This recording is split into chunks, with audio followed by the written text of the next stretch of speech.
क्या इससे मोदी सरकार के खिलाफ रुख कमजोर नहीं होगा ममता दीदी का, या फिर तृणमूल कांग्रेस सुप्रीमो के कार्यक्रम में भाग लेने का कोई और कारण था? तो ये सारी बातें भी चल रही हैं साथ ही साथ। सीधे अब अपने मेहमानों का रुख करता हूं। राखी राठौर बीजेपी की प्रवक्ता हमारे साथ जुड़ चुकी हैं, ऋतु चौधरी हैं प्रवक्ता कांग्रेस की, बादल देवनाथ जुड़ चुके हैं नेता टीएमसी के, कपिल श्रीवास्तव समाजवादी पार्टी के प्रवक्ता, संजय राणा थोड़ी देर में राजनीतिक विश्लेषक हमें ज्वाइन करेंगे। मैं शुरुआत राखी राठौर जी आपसे कर रहा हूं। G20 के सफल आयोजन के बाद आज प्रधानमंत्री का स्वागत, विपक्ष यही कह रहा है कि अब G20 को भी बीजेपी चुनाव का मुद्दा बना रही है क्या? देखिए, जिस तरह से G20 का एक ऐतिहासिक कार्यक्रम भारतीय जनता पार्टी और सभी लोगों के सहयोग से हुआ, भारत के लिए हुआ, हमारे देश के लिए हुआ, उसके लिए सबसे पहले हर जन जन को बहुत बहुत बधाई, क्योंकि ये चीजें जो है वो पॉलिटिक्स से आगे होनी चाहिए। हमने देखा कि किस तरह से जो 83 पेज का डिक्लेरेशन था वो बिना किसी इशू के, बिना किसी कॉन्ट्राडिक्शन के वहां से क्लियरेंस हुई, और भारत की जो नेतृत्व क्षमता है वो पूरे विश्व ने जानी। तो मुझे लगता है कि G20 का जो मुद्दा है उसको राजनीति से अलग रख करके रखना चाहिए, क्योंकि ये देश के जो पूरे विश्व के अंदर जो देश की एक इमेज है, उससे एक परसेप्शन है, उससे जुड़ा हुआ और एक शानदार कार्यक्रम। जिस तरह से देखा हमने पिछली बार बाली वाले जो G20 सबमिट हुआ, उसके अंदर सब लोगों में एक सहमति नहीं बनी थी, सभी देशों में सहमति नहीं बनी थी, और इस बार सहमति बनाने में हम सक्सेसफुल हुए। हम सभी के लिए बहुत एक गर्व का विषय है, और निश्चित तौर पे जिस तरह से हमारे देश जो है वो इसरो के माध्यम से साइंस का इंफ्रास्ट्रक्चर हो, डिजिटल इंफ्रास्ट्रक्चर हो, डिफेंस में हो, हर चीज का जो जिस तरह से प्रदर्शन किया गया, निश्चित तौर पे एक गर्व का विषय है। लेकिन राजनीति जहां तक की जाती है, फिर भी इसमें आपने देखा किस तरह से लोगों के स्टेटमेंट्स आए, जबकि मुझे लगता है कि इन चीजों को राजनीति से अलग करना चाहिए। राखी राठौर जी, आपको याद होगा घोषी का रिजल्ट अखिलेश यादव ने क्या पूछा था? अखिलेश यादव ने पूछा था G20 में जी का मतलब घोषी तो नहीं है। देखिए, उनकी इच्छा है, जो चाहे वो पूछे, लेकिन उसके बाद जो स्टेटमेंट्स आए हैं, आपने अजय राय जी का भी स्टेटमेंट बताइए, उन्होंने किस तरह से बागेश्वर के लिए भी स्टेटमेंट दिया कि बागेश्वर के अंदर जो एसपी के कार्यकर्ता थे, एसपी के जो कैंडिडेट थे, वो हमारे सामने खड़े थे। इसके अलावा हरियाणा में हुड्डा जी ने भी, कांग्रेस के जो नेता है, उन्होंने कहा कि हम तो सभी जगह पे चुनाव अकेले ही लड़ेंगे। तो जिस तरह के स्टेटमेंट्स लगातार आ रहे हैं, 10 दिशाओं में चलने वाले नेता एक साथ आकर के बैठेंगे, क्योंकि विपरीत विचारधारा, आपने अधीर रंजन चौधरी जी के स्टेटमेंट को भी बताया कि जिस तरह से एक विश्वास की कमी लगातार इस पूरे गठबंधन में है, कभी भी मिलकर के एक चीज पे सेटल नहीं हो पाएंगे। और देखिए, ये बात तय है कि इनके पास नेता नहीं है, इनके पास नीति नहीं है, लेकिन इनका एजेंडा तय है। कल डीएमके के शिक्षा मंत्री जी ने कह दिया कि इंडिया जो INDIA नाम से जिन्होंने बनाया है, इसका क्या पर्पस है? पर्पस है सनातन धर्म की इरेडिकेशन। जिस तरह के टारगेट के साथ ये लोग लेके चल रहे हैं, निश्चित तौर पे जनता देख रही है कि किस तरह से एक धर्म के प्रति लगातार जो स्टेटमेंट्स आ रहे हैं, होड़ मची हुई है। मुंबई बैठक के बाद मुझे लगता है कि मुंबई के अंदर एक कॉमन मिनिमम प्रोग्राम था, जिसके माध्यम से इन्होंने तय किया था कि जैसे ही बाहर निकलना है, हमें लगातार हिंदू धर्म के बारे में, सनातन धर्म के बारे में स्टेटमेंट दे रहे हैं। और एक नेता का कंडेमेशन बताइए आप, तो नहीं है, इसका मतलब साफ साफ दिखता है कि इनके पास में नेता नहीं हो, नीति नहीं हो, लेकिन टारगेट फिक्स है कि एक धर्म के प्रति हमें लगातार बोलते जाना। लेकिन जनता देख रही है, और ये प्रॉब्लम MP में भी आएगी। इनको कमलनाथ जी जो कांग्रेस के नेता है, वहां तो लगातार हिंदुत्व का झंडा उठाए हुए हैं, लेकिन किस तरह का एक कॉन्ट्राडिक्शन इनके लगातार स्टेटमेंट्स में है। जनता देखिए, कंफ्यूज लोगों को नहीं कभी भी सत्ता की चाबी सौंपेगी। बीजेपी तो तय कर चुकी है एजेंडा। इंडिया गठबंधन की तरफ से सनातन पर बार बार हमला किया जा रहा है, तो एजेंडा तो फिक्स हो गया। आप G20 से बाहर ही नहीं आ रहे हैं, आप घोषी से बाहर ही नहीं निकल पा रहे हैं। एक जीत आपको मिल गई, आप उसी खुशी में अभी तक गदगद हैं, लेकिन 23 में राहें अलग अलग क्यों? यहां देखिए, 7 से आपको फायदा मिला, यहां सब साथ आए तो आपने एनडीए को मात दे दी। तो अभी तो राजस्थान भी है, जयपुर भी है, छत्तीसगढ़ भी है, तेलंगाना भी है, एक साथ क्यों नहीं है? सबका एक एक करके आपको जवाब। पहली चीज की है कि इंडिया अलायंस सनातन और हिंदू मैथोलॉजी के खिलाफ नहीं। अगर कोई खिलाफ है तो वो भारतीय जनता पार्टी और एनडीए। क्यों है? विश्व बंधुत्व की जगह नफरत की राजनीति करते हैं, दो धर्मों में आग लगा के। इनके अपने सहयोगी संजय निषाद जी कहते हैं कि भगवान श्री राम सिंगी ऋषि के पुत्र थे और मकोड़ा घाट पे उनकी पैदाइश हुई थी। कोई खीर खिलाने से बच्चा नहीं होता है, वो तो सिंगी ऋषि के पुत्र थे, दशरथ के नहीं थे। तो मां की गाली देने वाले को भारतीय जनता पार्टी सनातन का क्या मानती है? ताज। इसलिए उनको उत्तर प्रदेश में कैबिनेट मंत्री बनाया जाता है। अब आ जाइए, इनके अपने डिप्टी मुख्यमंत्री पूर्व शर्मा साहब, जिनको आज आपने बड़ा पद भी दे दिया, उन्होंने तो टेस्ट ट्यूब बेबी बताया था माता सीता को। क्या यह सनातन परंपरा को बढ़ाने की बात थी? तो भारतीय जनता पार्टी को पहले अपना दामन झांक लेना चाहिए कि कितने हिंदुत्व और सनातन पर, वो परंपरा पर विश्वास करती है और नहीं करती है। क्योंकि गाली दिलाएंगे आप एक तरफ, दूसरी तरफ आप इस तरह की बात करेंगे तो देश की जनता को एक्सेप्ट नहीं करेगी। जहां तक राम मंदिर का सवाल है, राम मंदिर के अंदर जो ट्रस्ट बना उसमें प्लेंटिफ नंबर 1, 2 और 3 चक्रपाणी महाराज, शंकराचार्य महाराज, धर्मदास जी महाराज नहीं है। और उसमें कौन है? संत की जगह लंठ शामिल किए गए हैं, जो 2 करोड़ की जमीन 20 करोड़ रुपए में खरीद के राम जी के अमानत में खयानत करने का काम करते हैं। ये सनातन धर्म के विरुद्ध है। कोई पर्चा छपवा ले रहा है, कोई प्रतीक कूपन छपवा ले रहा है, आपके पास कोई डेटा है तो उसके साक्ष्य दीजिए।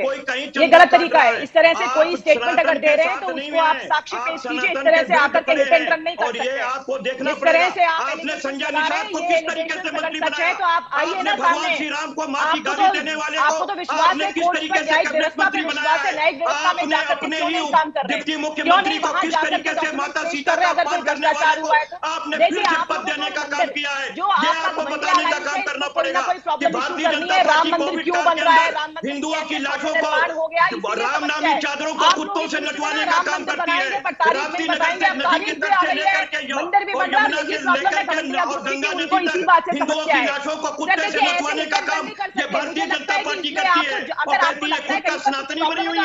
अरे किस तरह का ये सनातन है जब हिंदुओं की धर्म रक्षा नहीं कर पा रहे, हिंदुओं की बेटियों का हाथ नहीं कर पा रहे, किस तरीके से आप बेरोजगारी नहीं मिटा पा रहे हैं, हिंदुओं को आप महंगाई के अंदर झोंके हुए हैं। सबसे ज्यादा हिंदुओं के लड़के बेरोजगार हैं, सबसे ज्यादा महंगाई हिंदुओं को सता रही है। लेकिन आप सनातनी और पुरातनी बनेंगे, सबसे बड़े आप खैरख्वाह बनेंगे। आप भगवान श्री राम को मां की गाली देने वाले को कैबिनेट मिनिस्टर बनाएंगे। अंतरात्मा की आवाज में आपको झांकना होगा। संजय निषाद को कब आप हटा रही है? संजय निषाद को कब आप पार्टी से हटाएंगे?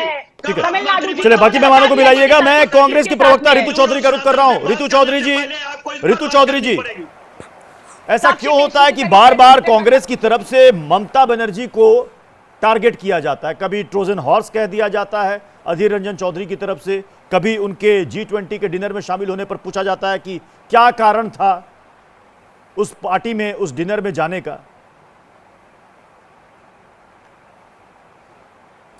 देखिए, ममता बनर्जी जो है किसी डिनर में जाती हैं और अधीर रंजन चौधरी जी अगर सवाल उठाते हैं तो इसका मतलब बिल्कुल ये साफ है कि हमारे गठबंधन में बहुत लोकतंत्र जो है व्यापक तरीके से फैला हुआ है। और लोकतंत्र की ही निशानी होती है जब कोई एक नेता दूसरे नेता पर कोई सवाल उठाता है या कोई क्रिटिसाइज करता है। तो इसमें कोई बुरी बात नहीं है। लेकिन आप देखिए कि भाजपा में आज तक भी 10 साल में एक मंत्री की हिम्मत नहीं हुई कि वो सवाल उठा दे। आज अभी 4 दिन बाद जो है संसद का सत्र बुलाया गया है। आप मुझे बता दीजिए कि एक मंत्री अगर भाजपा का मुझे बता दे कि क्या जो है टॉपिक है, किस लिए संसद का सत्र बुलाया गया है।